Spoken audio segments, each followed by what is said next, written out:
प्रयास करना, जब जब जिस जिस महीने में जो जो प्रदोष पड़ा करे, जब प्रदोष पड़े बन सके 1 बेलपत्र, बन सके 5 बेलपत्र, शमी पत्र, हरे मुंह, हरा मुंह, बेलपत्र, कलश के अंदर थोड़ा सा पानी लेकर 1 बेलपत्र, हरा मूंग, शमी पत्र डालकर और उसमें थोड़ा सा गुड़ डालकर भगवान शिव का स्मरण कर कर प्रदोष काल में, मान लो कोई काम आपका बहुत जरूरी है, बहुत दिनों से अब थक गए हैं, नहीं हो रहा, कर्जा बढ़ रहा है, धन नहीं आ रहा, व्यापार नहीं चढ़ रहा, या कोई समस्या बहुत प्रबल है, कोई एग्जाम में बैठ रहे हो नहीं हो रहा, परीक्षा भी दे दी है, रिजल्ट आने ही वाला है, तो भी प्रदोष काल में, प्रदोष के समय वो जल, मूंग, समीपत्र और बेलपत्र और गुड़ का शंकर के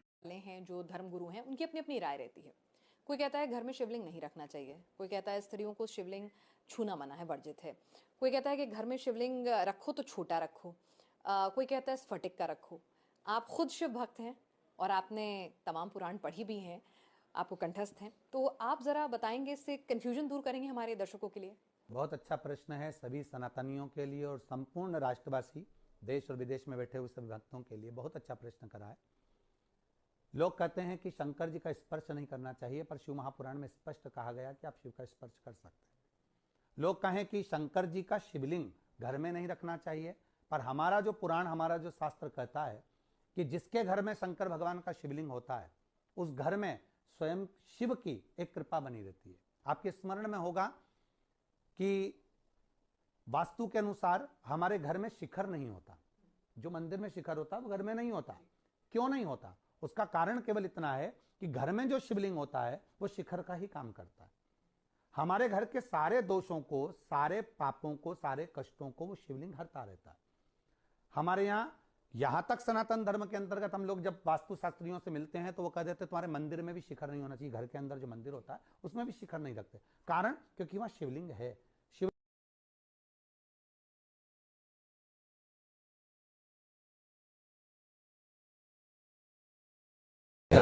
कि जो व्यक्ति मदिरा का पान करता है, शराब का नशा करता है और बहुत धुत रहता है, बहुत परेशान हो गए उससे, कुछ मत करो, उसको टोको मत। वैष्णो देवी के पास में शिव पौड़ी है जहां पर शंकर भगवान ने तप करा था। जब भस्मासुर को कंगन दिया और भस्मासुर पीछे पड़ा तो शंकर भगवान जाकर छुपे थे शिव पौड़ी। वहां पर एक कुंड है, उस कुंड का जल लिया आई। जो मदिरा पीने वाला व्यक्ति है उसको 3 दिन तक, 4 दिन तक सुबह दोपहर शाम उस पानी को पिला दीजिए। 5वें दिन ऐसी नफरत होगी कि जिंदगी में मदिरा को हाथ नहीं लगा सकता, शराब नहीं छू सकता। शिव पौड़ी के जल का वो सुख हो जाता है, वो आनंद।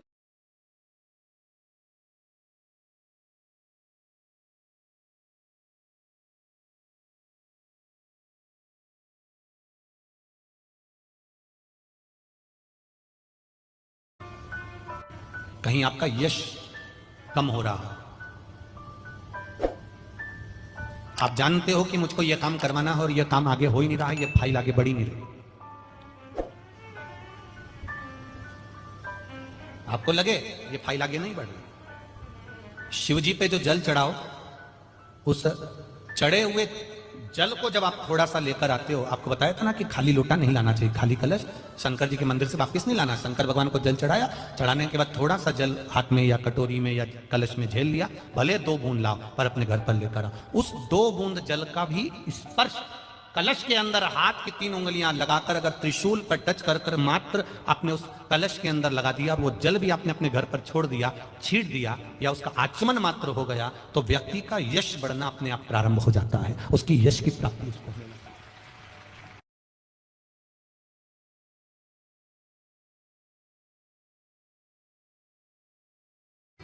दो जगह पर मिला हुआ श्रीफल का स्मरण करिएगा जरा।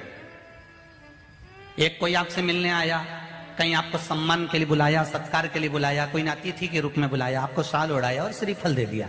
उस श्रीफल को आप किसी को भी दे सकते हो, उस श्रीफल को आप कभी भी प्रदान कर सकते हो, वहीं के वहीं उठाकर दे सकते हो, वहीं के वहीं छोड़ सकते हो। पर किसी मंदिर में गए और मंदिर में जाने के बाद किसी विशाल मंदिर में, किसी श्रेष्ठ मंदिर में आपको किसी ने आतिथ्य के भाव में एक श्रीफल दे दिया, आप उस श्रीफल को 5 रात्रि, 3 रात्रि या 7 रात्रि अपने घर में रख सकते हो। 11 रात्रि तक भी रख सकते हो। और यदि आप उससे प्रसाद में प्रयोग में लेना चाहते हैं तो प्रसाद में भी उसको पा सकते हैं। फिर कोई रात्रि को नहीं देखना आपको तो बस मिला, आपने 2-3 दिवस में उसको प्रसाद में प्रयोग में ले लिया।